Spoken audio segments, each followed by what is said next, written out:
দেখছেন আপনারা আপনাদের প্রিয় চ্যানেল রোজ বাংলা। আজকের বিশেষ সংবাদ শুরুতেই এক নজরে দেখে নেব আজকের এক্সক্লুসিভ খবরের শিরোনামগুলি। বিরাট বড় চমকপ্রদ তথ্য ফাঁস করলেন ভোট কুশলী প্রশান্ত কিশোর। লোকসভা নির্বাচনে বাংলায় ১ নম্বর দল হবে বিজেপি, পিছিয়ে যাচ্ছে তৃণমূল, কপালে ভাঁজ তৃণমূলের, চিন্তায় বাংলার মুখ্যমন্ত্রী মমতা ব্যানার্জি। অপরদিকে এনআইএ, সিবিআই, ইডি বিজেপির পকেটে, গোটা দেশকে জেল বানিয়ে রেখেছে কেন্দ্রকে নিশানা মমতা ব্যানার্জির।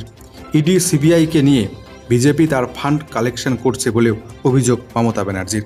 অপরদিকে বাঁধ ভেঙে বন্যায় তলিয়ে গেল 10,000 বাড়ি। অপরদিকে ভোটের আগে অভিনব প্রতিশ্রুতি প্রাক্তন মুখ্যমন্ত্রীর, কম দামে ভালো মদের প্রতিশ্রুতি দিলেন প্রাক্তন এই মুখ্যমন্ত্রী। ভোটে জিতলেই মিলবে একেবারেই ভালো মানের কম দামে সুরা।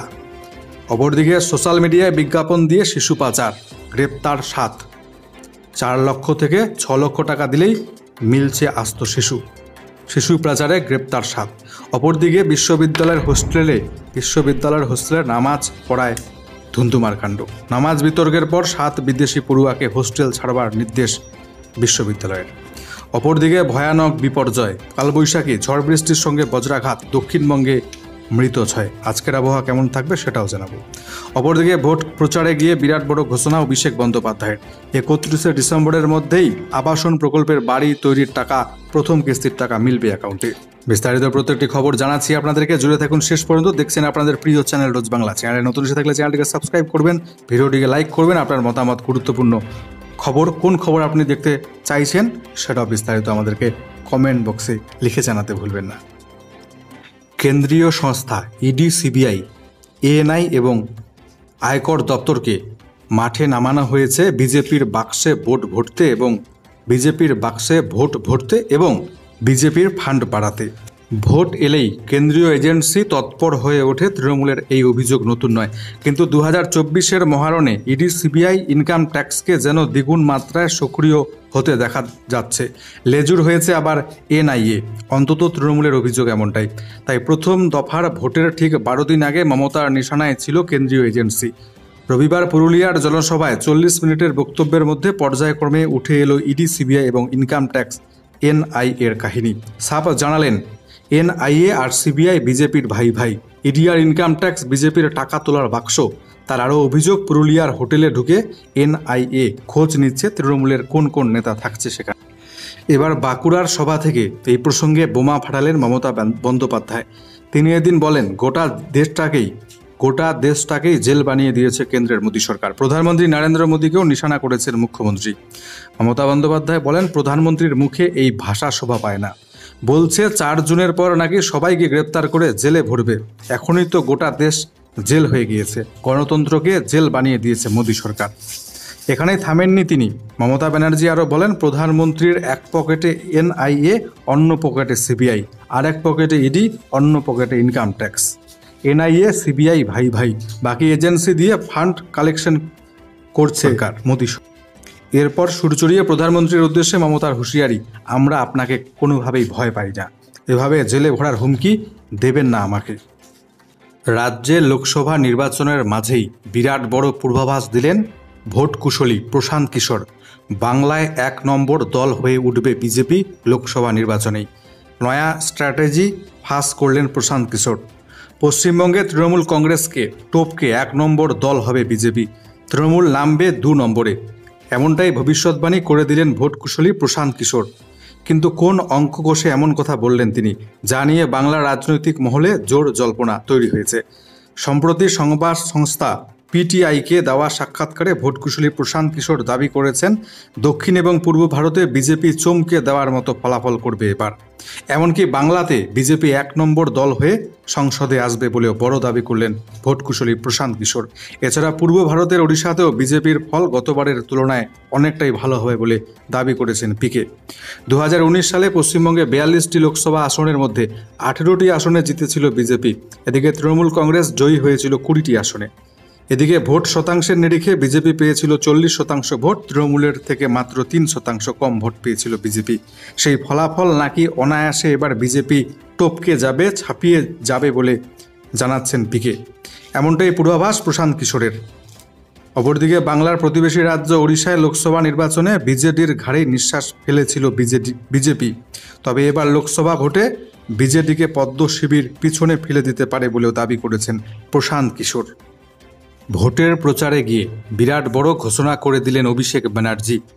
আবাস যোজনার বাড়ি তৈরির প্রকল্পের টাকা ঢুকবে অ্যাকাউন্টে 31শে ডিসেম্বরের মধ্যেই।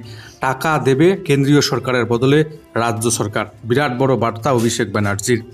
কেন্দ্রীয় সরকার আবাস প্রকল্পের টাকা দিক বা না দিক, বাড়ি তৈরি করার জন্য যারা আবেদন করেছেন চলতি বছরের 31শে ডিসেম্বরের মধ্যেই তাদের ব্যাংক অ্যাকাউন্টে প্রথম কিস্তির টাকা ঢুকে যাবে বলে প্রতিশ্রুতি দিলেন অভিষেক ব্যানার্জি।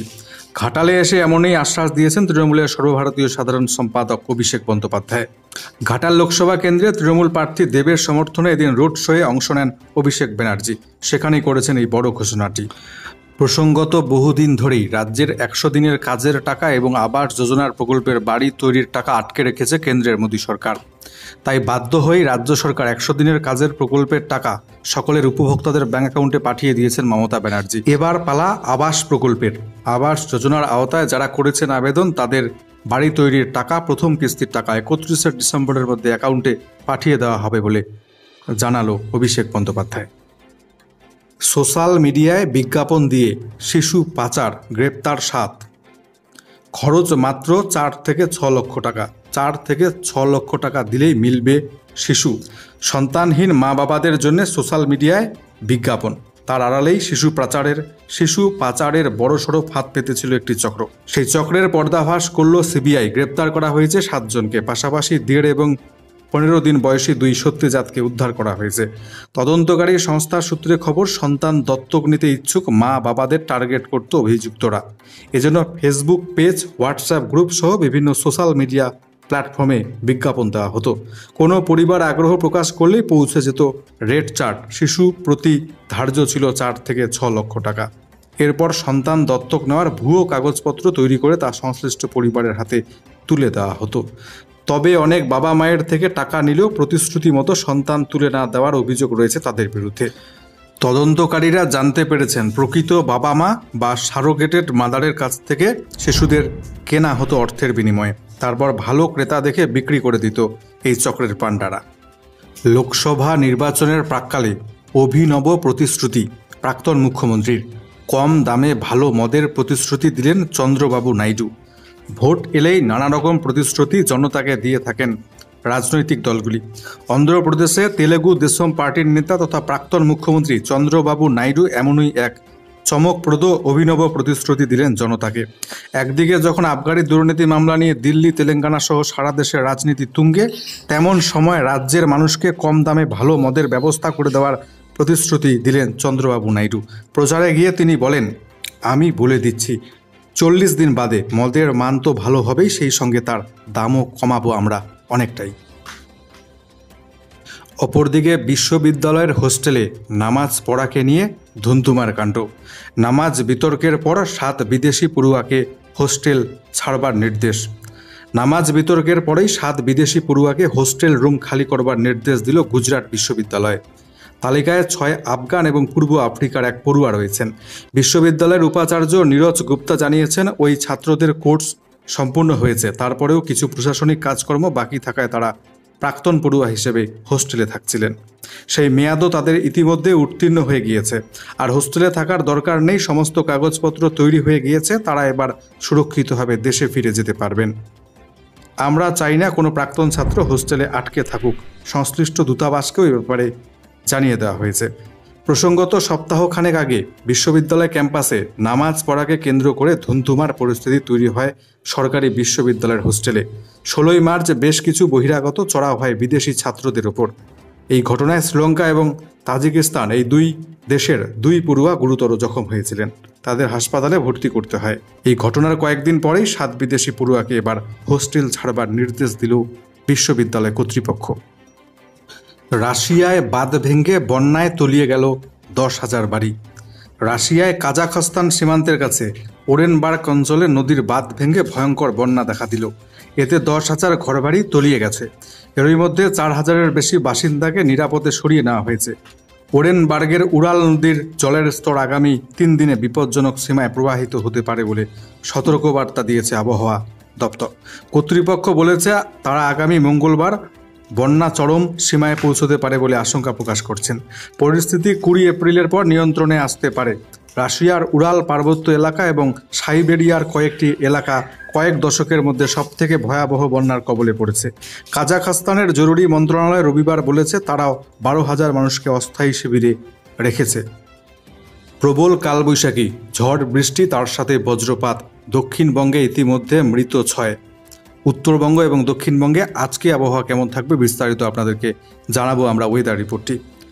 রবিবার দক্ষিণবঙ্গের বিভিন্ন জেলায় কালবৈশাখীর ঝড় বৃষ্টির ফলে 6 জনের মৃত্যু হয়েছে ইতিমধ্যে।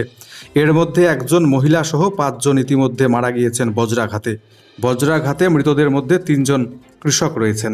সকালে তারা মাঠে চাষের কাজে গিয়েছিলেন, তখনই বজ্রাঘাতে তাদের মৃত্যু হয়। বজ্রাঘাতে 3 জন গুরুতর জখম হবার খবরও মিলছে। অপরদিকে বিদ্যুতের তার ছিঁড়ে পড়ার কারণে মৃত্যু হয়েছে একজনের। দীঘা সংলগ্ন উদয়পুর সমুদ্র সৈকতে এদিন সন্ধ্যায় বাজ পড়ে 2 পর্যটক সহ 3 জন গুরুতর জখম হয়েছেন। পর্যটকরা নদিয়ার বাসিন্দা বলে জানা গিয়েছে। রবিবার ভোর থেকে দক্ষিণবঙ্গের জেলাগুলিতে বজ্র মেঘের সঞ্চার হয়। বেশি মাত্রায় ঝড় এবং বৃষ্টি হয়েছে এদিন হুগলি, পূর্ব বর্ধমান এবং উত্তর 24 পরগনা জেলায়। মৃত্যু এবং ক্ষয়ক্ষতি হয়েছে এই সমস্ত জেলাগুলিতেও। কলকাতার কেন্দ্রস্থল ধর্মতলায় দুপুরে বিরাট বড় ধরনের বজ্রপাত হয়। তাতে কেউ হতাহত না হলেও রাস্তায় দাঁড়িয়ে থাকা একটি গাড়ির ব্যাপক ক্ষতি হয়েছে বলে জানা যাচ্ছে। শক্তিশালী বজ্রাঘাতে মেট্রো মলের ছাদের উপরের পিলারের একটি অংশ পুরোপুরি ভেঙে পড়েছে। শনিবার থেকে আজ সোমবার পর্যন্ত দক্ষিণবঙ্গের জেলাগুলিতে বজ্রগর্ভ মেঘ থেকে প্রবল ঝড় বৃষ্টির পূর্বাভাস আগেই দিয়েছিল আবহাওয়া দপ্তর। যেসব জেলায় ক্ষতি বেশি হয়েছে সেখানকার জন্য আগেই জারি ছিল কমলা সতর্কবার্তা। আজ সোমবারের জন্যও থাকছে বজ্রগর্ভ মেঘ থেকে বৃষ্টিপাতের সম্ভাবনা।